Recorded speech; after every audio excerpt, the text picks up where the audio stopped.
The oldest surviving description of the Lord's Supper has no body and no blood in it. No, this is my body, broken for you. No, this is my blood of the new covenant. No mention of the crucifixion, no sacrifice. I found this in a graduate seminar when I was 49 years old. After 12 years of teaching Christian history at a Catholic school in Indiana, the professor placed a photocopy in front of us.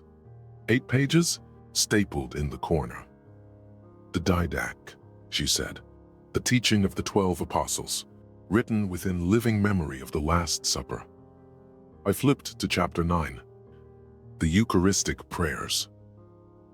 Over the cup, we thank you, our Father, for the holy vine of David your servant, which you made known to us through Jesus your servant. To you be the glory forever. Over the bread, we thank you, our Father, for the life and knowledge which you made known to us through Jesus your servant. To you be the glory forever. I read it twice. Then, a third time, I raised my hand. There's no body and blood in this. The professor nodded. That's correct. There's no, this is my body broken for you. Correct. The Didache's Eucharist doesn't use that language. So where did it come from? She pointed me to 1 Corinthians, chapter 11. I found verse 23. For I received from the Lord what I also passed on to you. I looked at the footnote. Received from the Lord. Meaning, the commentators agreed, through revelation. Not from any disciple who was in the room that night. Not from eyewitness testimony. From a vision. I wrote in the margin of my photocopy, in capital letters, Paul was not in the room. I stared at it for a long time. The man whose words launched 2,000 years of Eucharist was not at the Last Supper. This is not a fringe claim. It is not a reinterpretation. Paul of Tarsus states it himself in the clearest language possible. 1 Corinthians chapter 11, verse 23. For I received from the Lord what I also passed on to you. He did not receive this from Peter. He did not receive it from James, or from John, or from any of the 11 men who were actually in the room.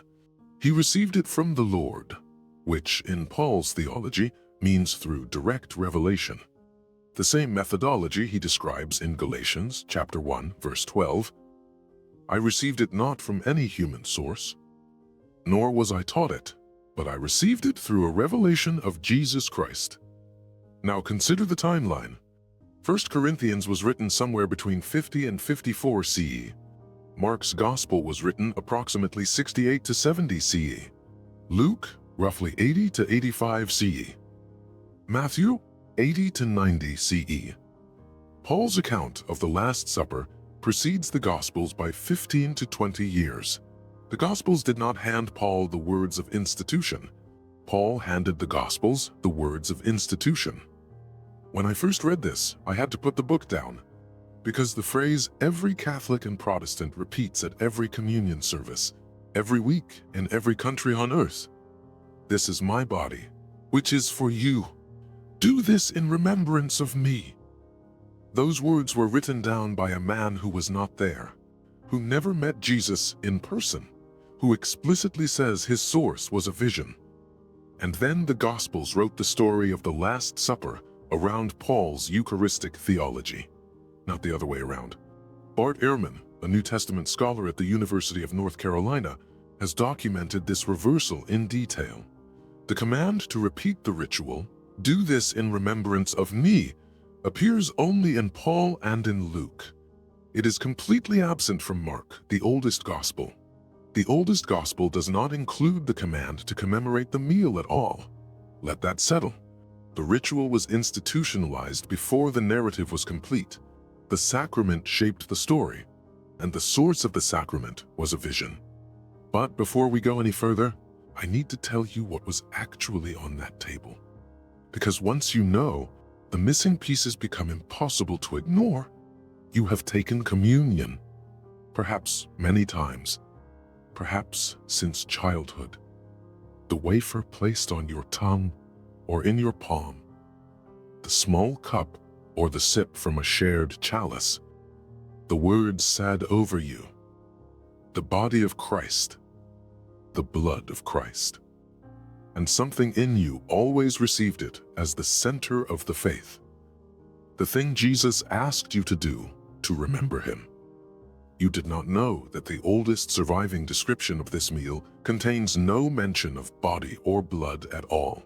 You did not know that the man who gave you those words was not in the room.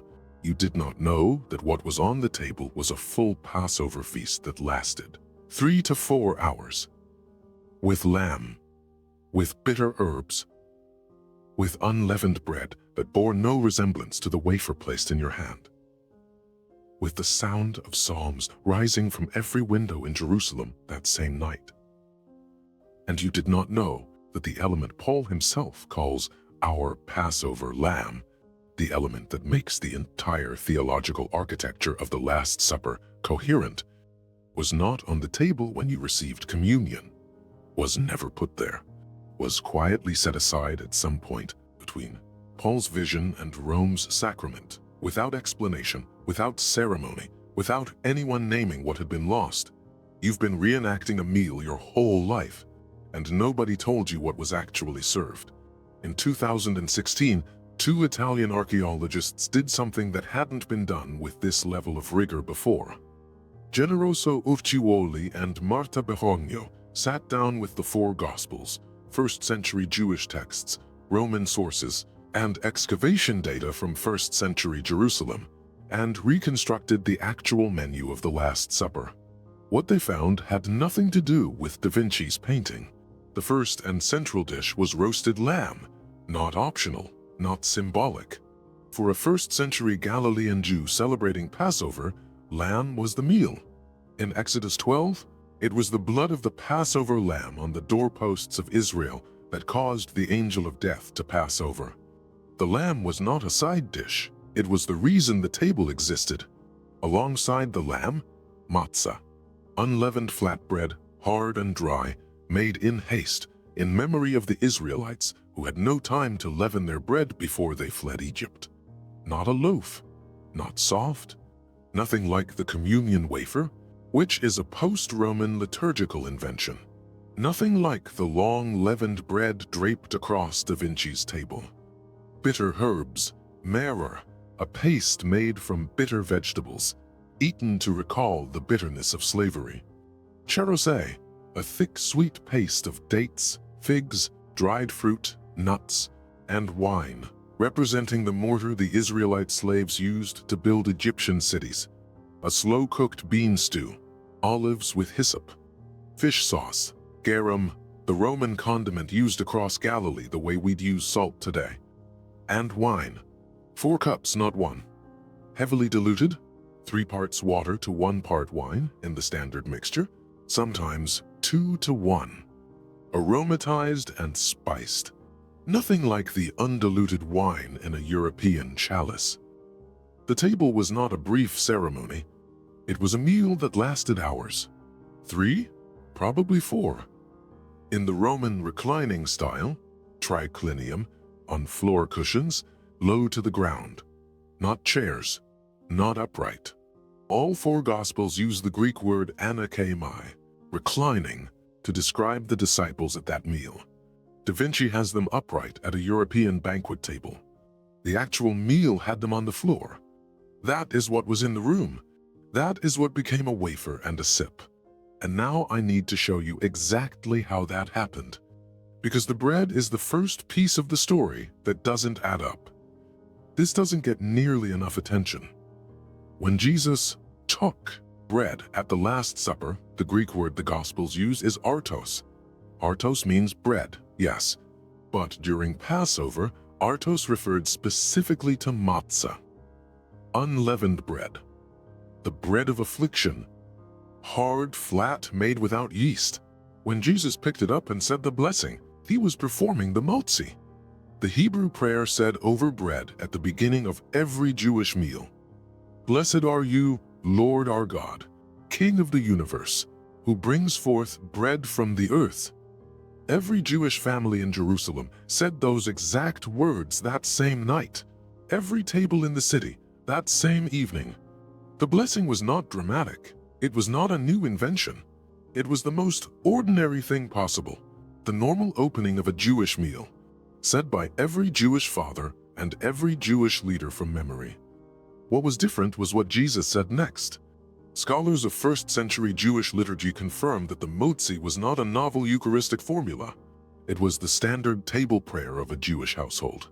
Jesus participated in it, and then, within that framework, gave certain elements new meaning. He re-signed existing symbols. He did not conjure them from nothing. That distinction matters enormously, because 19 centuries of Christianity have presented the Last Supper as the moment Jesus invented a new ritual. He did not. He participated in an ancient one and said something unexpected in the middle of it. What he meant by it, the oldest community that recorded the meal, the community behind the didache, understood as thanksgiving. What Paul made of it in a vision was sacrifice. Two completely different interpretations of the same night, of the same words, and only one of them became the sacrament of the global church. Here is what the table looked like. Picture the table. Not Da Vinci's painting. That is a 15th century Milanese imagination, a linen tablecloth in a dining hall that never existed. 13 men seated upright in chairs as if posing for a portrait. Set that aside. Picture a low table, or no table at all. 13 men reclining on floor cushions in the Roman style, legs angled behind them. The room smells of roasted lamb from the moment they arrive. That is not a background smell. It is the central smell. The smell the entire meal is organized around.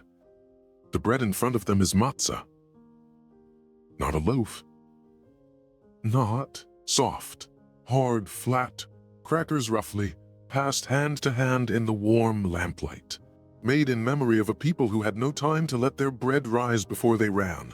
When Jesus picks it up and says the matzah, every man at the table knows the words before he finishes them. They've heard them since childhood. Their fathers said them. Their grandfathers said them. The blessing is not dramatic. It is the kind of ordinary that runs so deep it becomes sacred. And then he says something the blessing doesn't contain. Something none of them expected. The oldest community that heard those words wrote them down in the didache as thanksgiving. Not sacrifice, not memorial. Thanksgiving. What Paul later made of them changed the entire history of Western Christianity. But that is what was in the room. Hard matzah, passed between hands. Lamb at the center of the table. The sound of psalms already beginning. This is the piece that breaks the entire architecture open. Paul writes in 1 Corinthians chapter 5, verse 7, "For Christ, our Passover lamb, has been sacrificed." That is not metaphor. That is typology. The Passover lamb of Exodus 12, whose blood on the doorposts of Israel caused the angel of death to pass over the firstborn, is mapped directly onto Jesus. Jesus is the lamb. His death on the cross is the sacrifice. His blood marks the door. John's Gospel makes this explicit in the most precise language possible. In John chapter 19, verse 14, Jesus is crucified on the day of preparation of the Passover. Not after Passover had begun, but during the preparation. The afternoon when Passover lambs were being slaughtered in the temple. John's timing is not incidental. Jesus dies at the exact hour when the Passover lambs die. And in verse 36, John quotes Exodus 12, verse 46. Not one of his bones will be broken. That is the specification for the Passover lamb. Exodus mandates it. John quotes it. The typology is complete and deliberate. Jesus is the Lamb. The entire theological structure of the Last Supper, the atonement, the sacrifice, the Exodus parallel, depends on this. And then I looked at the Eucharist. No lamb, not in the Catholic Mass, not in Protestant communion, not in the Orthodox liturgy. The lamb, the element around which Paul built the entire theological architecture of salvation, the element John placed at the center of his entire crucifixion chronology, was removed from the commemorative meal. Quietly, without announcement, without a council vote that anyone recorded, without a document that explains the decision. At some point between the 1st century and Rome's sacramental consolidation. And that's when everything fell apart for me. Because Christians reenact the Passover sacrifice every week. They repeat the words of Paul, who called Jesus the Passover Lamb.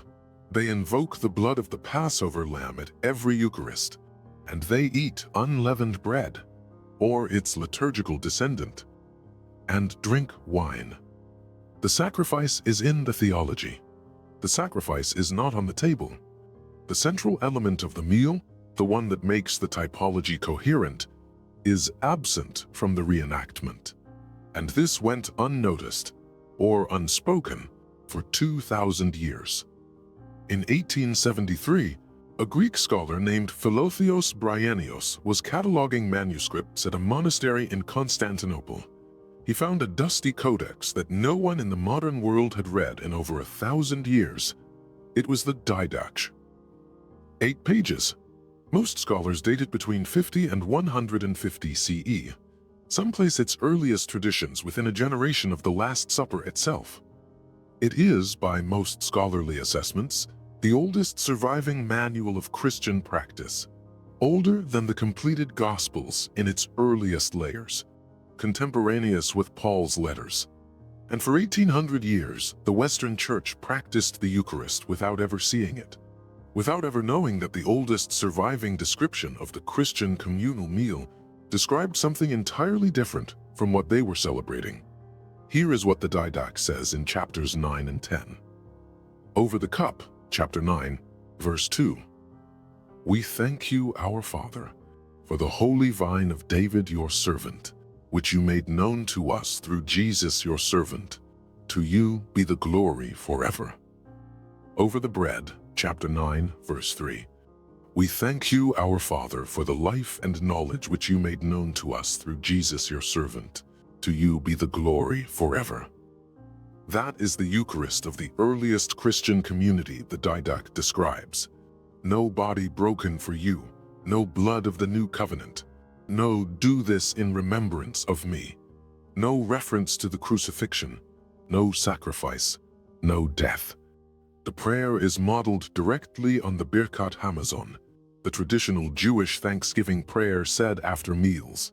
It is a Jewish blessing, adapted for a community that followed Jesus. It celebrates life, knowledge, the vine of David. It is gratitude. The scholar Anthony Delgado, writing on early Eucharistic origins, summarizes it plainly.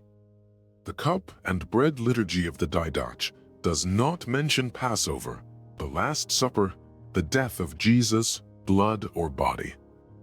This document was found in 1873. The Catholic Church had been celebrating Mass for 1,800 years. Protestant communities had been celebrating communion for 350 years. The Eastern Orthodox Church had maintained its liturgy since the 4th century. None of them had seen this. None of them knew that the oldest surviving description of the Christian communal meal contained no sacrifice theology at all. 2 streams emerged from that night in Jerusalem. One community understood the meal as Jewish thanksgiving, life, knowledge, the vine. Another community, through Paul, understood it as sacrifice, body, blood, atonement. Both streams existed in the 1st century. Only one became the sacrament of a global institution. The other was found in a monastery. 8 pages, 1,800 years later. And it rewrites the entire origin of the Mass. Here's something that doesn't resolve cleanly. I think it's important to say that plainly rather than paper over it. The Synoptic Gospels, Mark, Matthew, and Luke, are unambiguous. Mark chapter 14, verse 12. On the first day of the festival of unleavened bread, when it was customary to sacrifice the Passover lamb, his disciples asked, "Where do you want us to go and prepare for you to eat the Passover?" They prepared the Passover. In 3 of the 4 Gospels, the Last Supper is a Passover Seder. John says something different. John chapter 13, verse 1, "It was just before the Passover festival." And John chapter 19, verse 14 places the crucifixion on the day of preparation of the Passover, meaning Passover had not yet begun when Jesus died. In the Synoptics, Jesus celebrates Passover and then is arrested. In John, Jesus dies before Passover begins. At the same moment, the lambs are being slaughtered in the temple. 2 different chronologies, irreconcilable in most scholarly assessments. The Essene calendar hypothesis offers a partial resolution. Scholars including Annie Joubert and later Benitez in Caballo de Troya have proposed that Jesus may have followed the Essene solar calendar, which placed Passover on a different day than the temple calendar used by Jerusalem's priestly class. In this reading, Jesus celebrated a real Passover meal on the Tuesday night of that week, 2 days before the Friday crucifixion John describes. Both accounts could be accurate, different calendars in a fractured first-century Judaism. I find this compelling. But here's the point that matters most, regardless of which chronology you accept. The formal Passover Seder, the Haggadah, the fixed order of readings, the 4 questions, the structured liturgy most people picture when they imagine the Last Supper, did not exist yet. The Haggadah was codified by Rabbinic Judaism after the destruction of the temple in 70 CE. When the temple fell, the actual Passover sacrifice, the slaughter of the lamb in the temple courts, became impossible. Rabbinic Judaism developed the Seder as a substitute ritual, a way to remember the sacrifice when the sacrifice could no longer be performed. Jesus died approximately 40 years before the Haggadah existed. What he sat down to was not the liturgical ceremony that Christians visualize. It was an older, looser, pre-rabbinic Passover meal, with the lamb at the center, because the temple was still standing and the sacrifice was still real. Without the structured service that developed in response to the temple's destruction. The Passover Seder that most Christians imagine when they think of the Last Supper was invented as a response to the event Christians are also imagining. The form came after. The lamb came first. The cenacle, the upper room, a large borrowed space, probably in the wealthy quarter of Jerusalem, large enough for 13 people, and the provisions of a full Passover feast. Low to the ground, cushioned, the smell of roasted lamb filling the room from the moment they arrive. Not background, not incidental. The smell the entire evening is built around. The 4 cups in sequence, each with its blessing. The cup of sanctification, the cup of proclamation, the cup of redemption, the cup of praise. The same cups in every household in Jerusalem that night. The Hallel Psalms sung together.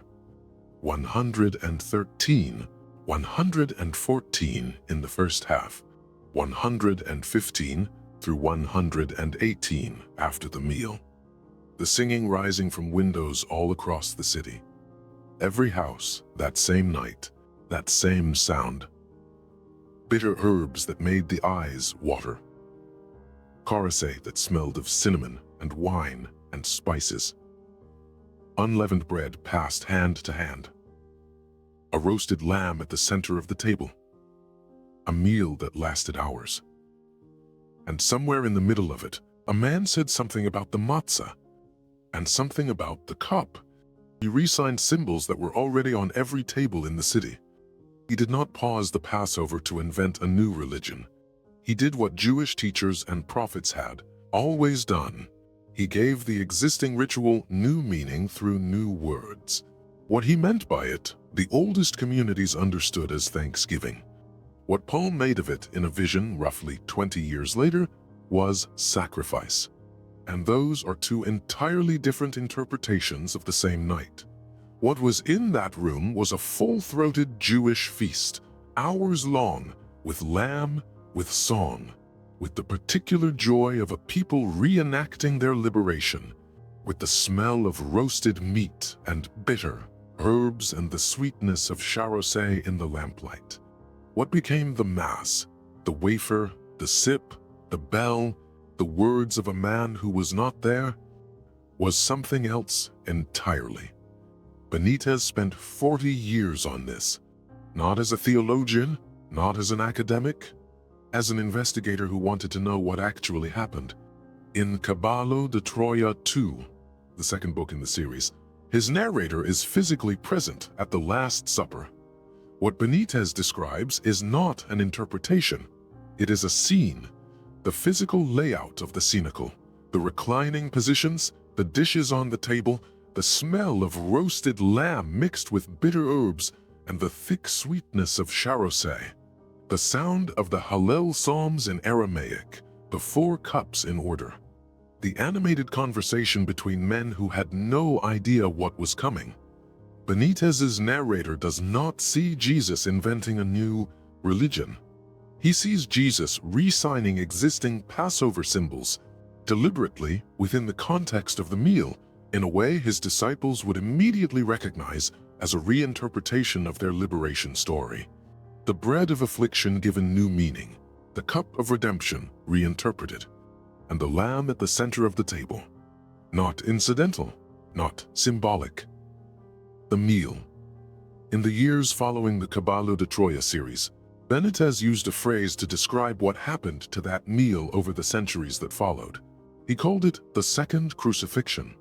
The first crucifixion was physical, the second was the death of the historical meal. Paul turned a thanksgiving into a sacrifice theology. Rome turned a sacrifice theology into a regulated sacrament. The sacrament turned the most sensory, communal, hours-long meal in history into 30 seconds, a wafer, a sip, and a bell. The removal of the lamb, the compression of 3 to 4 hours into less than a minute. The replacement of Jewish festivity, food, song, memory, family, liberation, with Roman solemnity. Not because the people who made those decisions were evil. They had something they needed to preserve, a unified institutional theology built on the atonement, and the atonement in Paul's construction required the sacrifice of the lamb. But the actual lamb, the physical, roasted, central element of the meal, would have complicated the sacramental precision they were building. You cannot turn a roasted animal into a universal liturgy celebrated in every culture on earth. So the lamb became metaphor, and the metaphor became the only thing that remained. Benitez called it the most complete erasure in Christian history, not of a text, not of a document, of a meal, a real meal. That actually happened in a room that still exists. And that erasure, more than any council vote, more than any censored gospel, more than any document buried in a monastery, is the thing that changed what Christianity became. Every time you participated in communion and it felt like something was missing, not spiritually, not personally, but physically, historically. Like the ceremony was too thin, too brief, too disconnected from any real meal. You were sensing the gap correctly. You were sensing the 3 hours of meal that were compressed into 30 seconds. You were sensing the lamb that was removed without explanation. You were sensing the oldest Eucharistic prayer, the one in the didache, written within living memory of that night, that said thank you for life and knowledge, and was replaced over time with the words of a man who received his information in a vision. You are not irreverent for sensing this. You are not unfaithful. You are detecting the difference between a living table and a ritual residue. The table was real. The lamb was there. The bitter herbs made their eyes water. The songs were loud enough to hear from the street. And the man at the center of it gave new meaning to symbols already on every table in the city. And the oldest community that survived him understood it as an act of gratitude. Not a memorial of death, a celebration of life. That was in the room. What you received at communion came later, through Paul's vision, through decades of theological argument, through councils and sacramental theology and institutional precision. The lamb set aside, the hours compressed, the song removed. The meal is still there, underneath the ritual. 8 pages of it survived 18 centuries in a monastery in Constantinople, and it says, "We thank you for life. We thank you for knowledge. We thank you for the vine. No body, no blood, no sacrifice. Just a table." And a prayer that still sounds like that room.